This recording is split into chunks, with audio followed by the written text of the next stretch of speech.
বিস্তীর্ণ পদ্মা নদী, কখনো পাবনা, কখনো কুষ্টিয়ার মানুষের জীবনযাত্রাকে ছুঁয়ে গিয়েছে।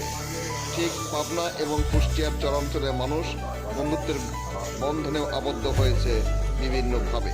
ঠিক এরকমই একটি পরিস্থিতিতে কখনো পাবনার কৃষক তার মহিষ নিয়ে চলে যায় কুষ্টিয়ার কোনো প্রত্যন্ত অঞ্চলে, আবার কখনো কুষ্টিয়া থেকে চলে আসে পাবনার চরাঞ্চলে মহিষের ঘাস খাওয়ানোর উদ্দেশ্যে। ঠিক এরকমই একটি পরিস্থিতির মধ্যে উভয় অঞ্চলের মানুষের যে দৃঢ় বন্ধুত্ব গড়ে ওঠে, এরকমই একজন মানুষ মোহাম্মদ মামুন।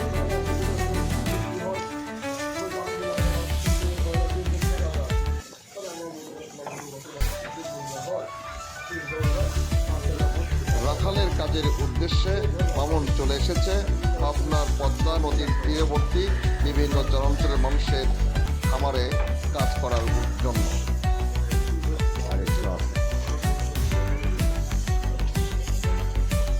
মহিষের খামারে রাখালের কাজ করে যে টাকা উপার্জন করেন তাতে মামুনের সংসার বেশ সচ্ছলভাবেই চলে যাচ্ছে।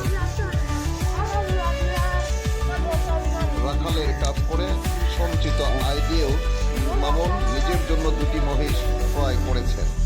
এই মহিষ দুটি দিয়ে ভবিষ্যতে তার অনেক পরিকল্পনা, তার খামারটিকে আরও ধীরে ধীরে বড় করার তার দৃঢ় প্রত্যয়। মহিষ রাখা কাজ করে কীভাবে বছর বাদা ধানের কাজে লাগে, জিনিস তোমার দুই ধান জিনিস তো আমি ধান রাখাল বেতন ধানে 2,35,000 আছে বছরে, এক বছরে 2,35,000। কিরকম চলে সংসার? সংসার মোটামুটি ভালোই চলে, 12 মাস কামায়, ঝড় নয় বৃষ্টি নয়।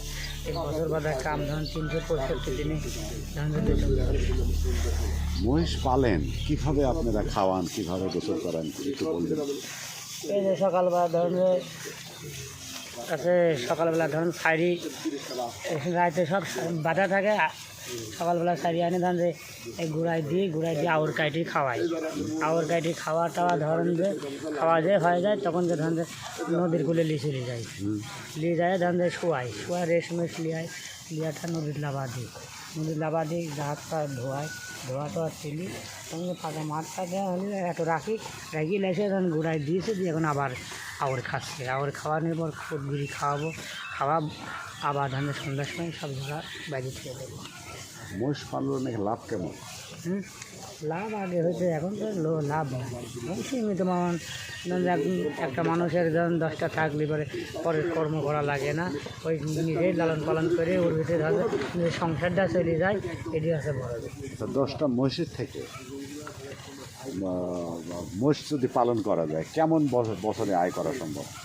ধরুন 10টা মহিষ যদি বড় মহিষ গায়ে মহিষ থাকে, 10টা যদি বাস পায়, আবার বিবাদ যদি না হয়, বালা মুসিবাদ যদি আপনি আল্লাহ পাক না দেয়, 10টা বাচ্চা হলিবার ধরুন যায় ওই খরচা দিয়ে এটা দিয়ে ধরুন অর্ধেক চলে যায়, অর্ধেক থাকে। কীরকম হয়? এক ধরুন 10টা বাচ্চা থাকলে 80,000 টাকা, 8 লাখ টাকা আসে।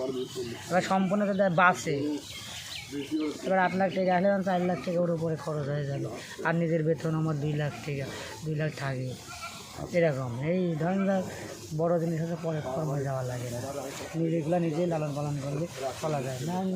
না থাকলে তো পরে কর্ম করে খাওয়া লাগবে, পরে কাজে যাওয়া লাগে না এই জিনিস। আচ্ছা, এই 6 বছরে আপনি মহিষের খামারে কাজ করে কি করলেন? আমারও 4টা আছে মোষ। কীভাবে কিনলেন? ওই ধান যে বছরে কাজ করি, 1 বছর কাজ করি, 2 লাখ টাকা বেতন হলে 1 লাখ টাকা সংসারের খরচ খরচা করি, 1 লাখ টাকা কষ্ট করি ধরেন। ঠিক আছে একটা করে কিনতে এখন 4টা বানাইছি আল্লাহর রহমতে। কত দিয়ে আপনি কিনছিলেন 4টা? ধান একটা কিনেছিলাম 70,000, একটা কিনেছি 1,40,000, একটা কিনেছি 80,000, আর ওর প্যাটে আবার আল্লাহ একটা দিয়েছে। টোটাল এখন আছে কত? 4টার দাম হবে কত? 4টার দাম এবার এসে ধরুন 4 লাখ 5 লাখ টাকা, 5 লাখ মতো এবার। কতদিন আগে কিনেছিলেন, কত টাকা দিয়ে কিনেছিলেন? ওই যে কিনা হচ্ছে না 6 বছর কাজ করছে, তার 4 বছর এবার এসে টুকটাক প্রথম কিনছিলাম একটা, তারপর গেল বছর একটা কিনে 2টা হয়েছিল, এবার একটা কিনেছি মোটামুটি 3 লাখ টাকা মুশকিল হয়, 5 লাখ টাকা। কতদিনে? 2 বছর। সামনের স্বপ্ন কি? স্বপ্ন এখন বর্তমানে মাঠঘাটের অবস্থাটা খুব একটা মানিক ভাই মাঠঘাটের অবস্থা খুব একটা ভালো না। এখন চারিদিক ধরনের ক্ষেত খোলা, এইটা পোষার মতন পরিবেশ এখন আর নাই। আগে ছিল, এখন 12 মাস কিনে লাগবে। আর ধরনের একটা মানুষের 4-5টা গায়ে না হলে এবারে তার সংসার চলে না। একটা দুটি গায়ে নিয়ে যায়, ধরুন যে সংসারও চলে না, পরে কাজ করতে গেলেও হয় না। আচ্ছা, আপনার তো 4টি এখন মহিষ আছে, সামনে কি আরও বেশি করার পরিকল্পনা আছে? বেশি করার পরিকল্পনা আছে, এটা বেশি কিনে দিয়ে একদম আবার অন্য পদ্ধতি নেবে। কী করতে চান? হ্যাঁ, কী করতে চান? আমি সব রকম কাম জানি, মাঠে ঘাটে নদীর মাছ মারতে পারি, সব কিছু করতে পারি। আচ্ছা, আপনার এই এটাই তো আর কি। আপনার নাম কি? আমার নাম মামুন, বাড়ি? বাড়ি গ্রাম থালবাড়িয়া, জেলা কুষ্টিয়া, থানা মিরপুর। আপনার কুষ্টিয়া থেকে এই অঞ্চলে কেন, কীভাবে কাজের সন্ধানে আসলেন? কত কাজের বছর? সন্ধানে আসলাম, ধরেন এই মোষটা বাড়িতে এখন আছে, আর কাল পরশুর ভিতরে মোষটা এখানে থাকবে না, চলে যাবে। ধরেন যে একদম আমার এলাকার আওতায় চলে যাবে। ওই ধরেন যে এক জায়গায় ধরেন 8-10টা লোক, 20টা লোক, 5-6 জনের মোষ ধরেন এক জায়গায় আসে, এক জায়গায় ধরেন বাঁধি, রাখি, খাওয়াই। ওই ধরেন যে আপনার সাথে মাঠের ভিতরে রাখছি, আর একজনারা রাখছে, আর একজনারা রাখছে, এভাবে দেখা সাক্ষে ধরতে হতে ধরেন যে সব পরিচয় এরকম। আচ্ছা, তারপরে? ইনার সাথে ধরেন 6 মাস আগে মোষ রাখিয়েছি, রাখি আমার পছন্দ হয় যে কাজকর্ম দেখি, ইনারা ধরেন আমার কাজে লেগেছে, আমার 1 বছর মোষ রেখেছি। ঠিক আছে, ধন্যবাদ।